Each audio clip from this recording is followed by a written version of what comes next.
শুভ সকাল আমার প্রিয় বন্ধুরা, তোমরা সবাই কেমন আছো গো? নিশ্চয়ই তোমরা সবাই ভালো আছো। তো সকালেই আমার সকালটা আরম্ভ হলো তোমার ভোর 4:30 থেকে। তো আজকে দিনটা ভালো কাটবে নিশ্চয়ই আমার এবং তোমাদের। আর ভিডিওটা দেখো, নিশ্চয়ই ভালো লাগবে। তো এই যে উনুনে লাতা দিয়ে দিলাম এবং ঠাকুর মন্দিরের কাছে একটু লাতা দিয়ে দিলাম গোবর দিয়ে।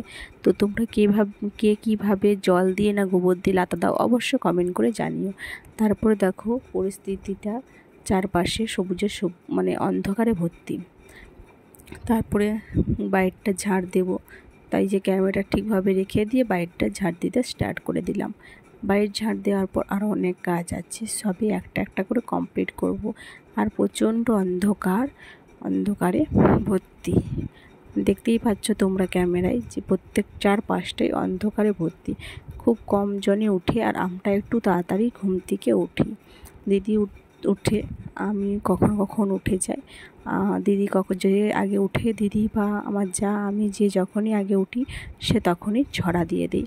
তো ও কখন উঠলে ও ছড়া দিয়ে দেয়, আমি উঠলে আমি দিয়ে দিই। তো আমি উঠেছি আগে, ছড়া দিয়ে দিলাম। তারপর ছড়াটা দিয়ে দেখো এসে বসে দিয়েছি ছেলের জন্য ম্যাগি। তো এটা ভিডিওটা তোমার বুধবারের ভিডিও, তাই আজকে পোস্ট করছি, কারণ আজকে শিক্ষক দিবস। আজকে আমি সামান্য বিস্কুট খেয়ে গেছি, আজকে বৃহস্পতিবার। তো এটা বুধবারের ভিডিওটা শ্যুট করছি, সেটা তোমাদের সঙ্গে শেয়ার করছি। তারপরে এই যে ঘর টোট মুছে নিলাম ঠিকভাবে, কমপ্লিট করে ঘর মোছা হয়ে গেল। ঘর মুছতে আরম্ভ করছি। এবার এটা হচ্ছে আমার দেওরের রুম, তারপরে আমার শাশুড়ির রুম এবং ঠাকুর ঘর। নিজের রুমটা মোছা হয়ে গেছে। আজকে আমার দেওরের রুমটা একটু ভিডিও করলাম, কারণ ও রুমটা করলে পুরোটা ভালোভাবে দেখা যাবে। আর আমার রুমটা একটু অন্ধকার, কারণ আমার রুমটা অনেকটাই ছোট জানলাটা, তার জন্য আমি তোমাদের সঙ্গে ভালোভাবে পরিষ্কারভাবে ভিডিও শেয়ার করতে পারি না। তো ঘরটাই যে ঠিকঠাকভাবে আস্তে আস্তে করে মুছে দিচ্ছি, আমি কোনো স্পিড করিনি, কারণ আমার ভিডিও বেশি বড় হয়নি, তার জন্য। তো একটু একটু করে ঘরটা পুরোটাই মুছে কমপ্লিট করে নেব। এই ঘরটা মোছা হয়ে গেলে আমার শাশুড়ি মায়ের ঘর এবং ঠাকুর ঘর দুটোই মুছবো, সেটাও তোমাদের সঙ্গে শেয়ার করব। আর আমার বন্ধুরা যজনই আমাকে ভালোবাসা দিচ্ছ, অনেক অনেক অনেক ধন্যবাদ ভালোবাসা দেওয়ার জন্য। তারপরে এই যে আমার শাশুড়ি মায়ের রুমটা মুছছি, তারপরে একটু ক্যামেরা করছি, তো ওই জন্য মুছাটা ঠিকঠাকভাবে হচ্ছে না। আর আমি এভাবে আস্তে আস্তে মুছি, আমি তাড়াতাড়ি কাজ কমপ্লিট করতে পারি না, আমার পায়ে এমনি প্রবলেম, তো করতে পারি না। এবার ঠাকুর ঘরটাই দেখো এভাবে মুছে দিচ্ছি। আমাদের প্রত্যেকটা ঘরই ঢালাই, আর ঠাকুর ঘরটাই পাথর বসানো আছে। তো এই যে ভালোভাবে মুছে পরিষ্কার করে দিই আগে। পরিষ্কার করে দেওয়ার পর তারপরে আরও অনেক কাজ আছে, তো তারপরে সেটা করব। তো এই যে পরিষ্কার করে দেওয়ার পর আমরা তোমাদের দাদা ভাই আর আমি এবং আমার যা, ওরা সকালে আমরা এই যে আঁখ ছিলছিলাম, তার জন্য এই যে বাইরটা নোংরা হয়ে আছে। তোমরা ভাববে হয়তো যে সকালে ভোরে একবার ঝাঁট দিলাম আবার ঝাঁট দিচ্ছি, ওই জন্য দিয়েছি, কারণ ঘরটা ঝাঁটানো হয়েছিল না, ঘর থেকে যত ঝাঁট দিয়ে নোংরা সব বাইরে বেরিয়ে এসেছে। তারপর বাইরটা ওই জন্য ঝাঁট দিয়ে দিচ্ছি। আর এই যে আমরা আঁখ ছিলছিলাম, আঁখের চঁচ অনেক নোংরা পড়ে আছে, তো ওই জন্য বললাম বাইরটা আরেকবার ঝাঁট দিয়ে দিই। আর দিদি ঘরটা কিছুটা মুছছিল, তার জন্য ভাবলাম কেন দেরি করব, তো আমি ঝাঁট দিয়ে দিই। দেখো একটা কাজ কম বেশি করলে কখনো ক্ষতি হয়ে যায় না, দিলে সংসারটা ঠিক থাকে। এটা একটা কথা, একটা দুটো কাজ করলে কখনো ক্ষতি যায় না, সংসারটা ঠিক থাকে। তাই আমি সেটা মনে করি সুন্দরভাবে ঘরের কাজ করি, অশান্তি করি না কখনো। আর আমরা এখনও পর্যন্ত জয়েন্ট ফ্যামিলিতে আছি। আর আমার শাশুড়ি মা দেখো গরুটাকে মারছে, কারণ মা চেঁচিয়ে যাচ্ছে এইভাবে, তার জন্য তাই গরুটাকে মারছে।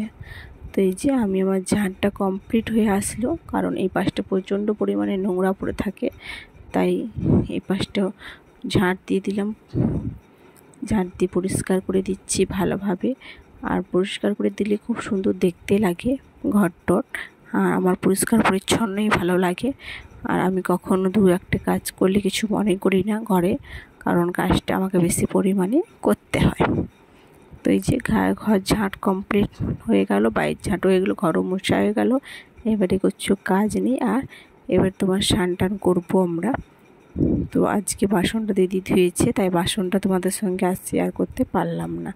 তো এই যে শান্তি পেলাম, ঘরটা মানে মোছা ঝাঁট দেওয়াটা কমপ্লিট হলো। এবার আমি ক্যামেরাটা বন্ধ করে নেব।